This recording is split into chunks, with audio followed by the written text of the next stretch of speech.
스마트 아트 1번 파일을 열고 2번 슬라이드를 선택한 뒤 삽입 탭의 일러스트레이션 그룹에서 스마트 아트를 선택해 보겠습니다.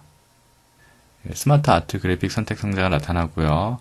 왼쪽에 있는 항목들을 선택을 해서 그 각각의 주제에 어울리는 여러 가지 스마트 아트 그래픽 선택 개체들이 가운데 목록에 나열이 됩니다.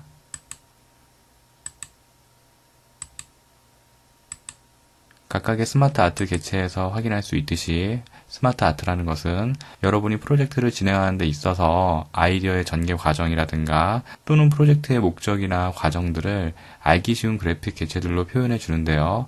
이 각각의 스마트 아트의 최소 구성 단위는 바로 도형들이 되겠습니다.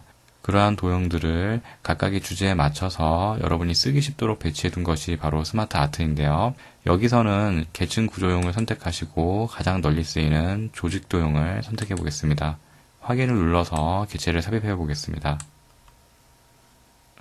네, 선택한 스마트 아트 개체가 삽입이 되었고요. 스마트 아트의 테두리 조절점을 조절해서 여러분들이 원하는 크기로 만들 수가 있습니다.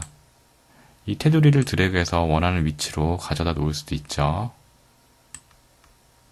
이렇게 스마트 아트의 크기와 위치를 조정을 하시고 여기 안에 내용을 입력을 해보겠습니다.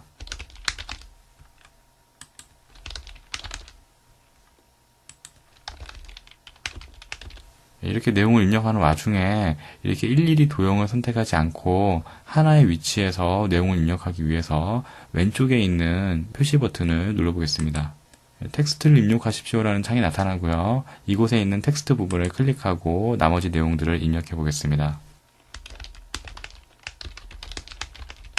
만약 이 상태에서 엔터키를 누른다면 도형이 하나 더 생성이 됩니다. 이곳에 여러분이 원하는 나머지 부서명을 작성을 해보겠습니다.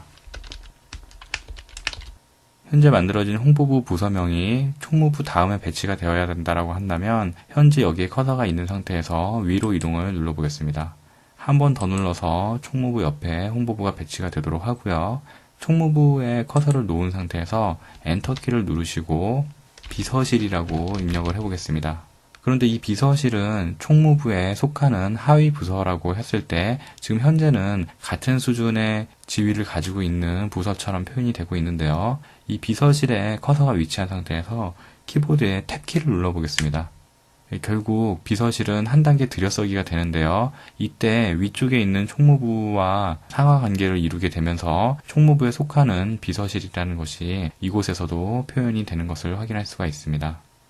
이번에는 X 버튼을 누르시고 이곳에서 도형들을 추가하면서 내용을 입력해 보겠습니다.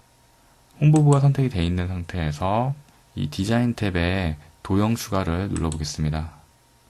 바로 밑에 도형이 추가되는 것을 볼 수 있고요. 홍보부의 하위 요소로서 이렇게 내용을 입력을 하고요. 도형을 하나 더 추가해 보겠습니다. 이번에는 영어부의 하위 부서 2개를 만들어 보겠습니다. 영어부를 선택한 상태에서 도형 추가를 누르거나 아니면 목록에서 아래 도형 추가를 누르면 바로 밑에 영어부의 하위 부서로서 영업 1팀을 이렇게 입력을 할 수가 있고요. 이 상태에서 또 아래 도형 추가를 누른다면 이런 식으로 영업부의 하위 팀인 영업 1팀의 하위 요소로서 새로운 팀을 입력할 수 있는 것처럼 표기가 됩니다. 일단 영업 2팀을 입력을 했는데요. 영업 1팀과 2팀은 같은 동등한 지위를 갖는 부서라고 합니다. 그런 경우 왼쪽에 있는 홍보부처럼 이렇게 연결이 돼야지 이 두 부서가 동등한 지위에 있다라고 생각이 될 텐데요. 그렇게 표현하기 위해서 영업 2팀이 선택된 상태에서 수준 올리기를 해보겠습니다. 결국 하나의 수준이 올라가면서 영업 1팀과 2팀이 동등한 수준인 것처럼 표현이 되는 것을 볼 수 있고요. 만약 비서실을 선택을 하고 수준 올리기를 한다면 앞서 처음과 마찬가지로 총무부와 비서실이 동급의 위치인 것처럼 표기가 될 것입니다. 다시 수준 내리기를 해서 총무부 안에 비서실이 배치가 되도록 설정하겠습니다. 이 스마트 아트 개체가 선택이 된 상태에서 디자인 탭을 보시면 그래픽 만들기에 좌우 전환이 있습니다. 말 그대로 왼쪽과 오른쪽이 뒤바뀐다라는 얘기인데요. 한번 눌러보시면 이런 식으로 가장 오른쪽에 있던 편집부가 왼쪽으로 이동하고 다른 도형들도 그에 대응해서 배치가 바뀐 것을 확인할 수가 있습니다. 다시 좌우 전환을 눌러서 원래 상태로 되돌릴 수 있고요. 이번에는 디자인 탭의 레이아웃 목록을 펼쳐보겠습니다. 현재의 내용을 유지하면서 도형들의 구성 패턴을 약간 다르게 표시를 할 수가 있는데요. 이렇게 커서를 가져다 대는 것만으로도 미리 보기가 되기 때문에 여러분이 실제로 적용했을 때의 모습을 가늠해 볼 수가 있습니다. 마음에 드시는 것을 선택하시면 되는데요. 저는 여기에 있는 계층 구조형을 선택해 보겠습니다. 이 스마트 아트 스타일을 보시면 색 변경 항목이 있습니다.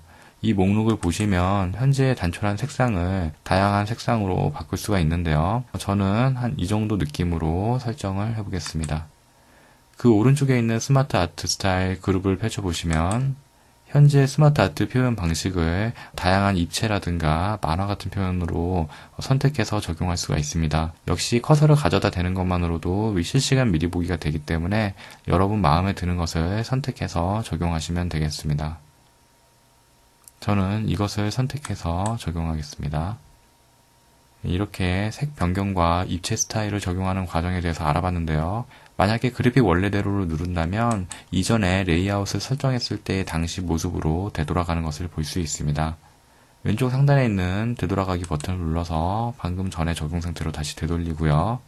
지금 현재 스마트 아트 개체는 선택했을 때 이 하나의 도형만 위치를 이동한다거나 할 수가 없습니다. 항상 여기에 있는 하나의 패키지 그룹이 묶여 있기 때문에 따라서 이동하는 것을 볼 수가 있죠. 만약에 여기 있는 구성 내용들을 하나하나 선택하고 배치를 다르게 하고 그 서식을 조정하고 싶다면 이 스마트 아트 개체의 성질을 일반 도형 성격으로 변환을 시켜줘야 됩니다. 그것이 바로 이곳에 있는 변환 명령인데요. 한번 변환 버튼을 눌러보겠습니다. 도형으로 변환을 눌러보겠습니다. 이제 여기에 있는 것들은 스마트 아트가 아니라 도형 성격으로 바뀌었는데요. 클릭을 해보시면 스마트 아트 수정 도구가 나타나지 않는 것을 볼 수가 있습니다.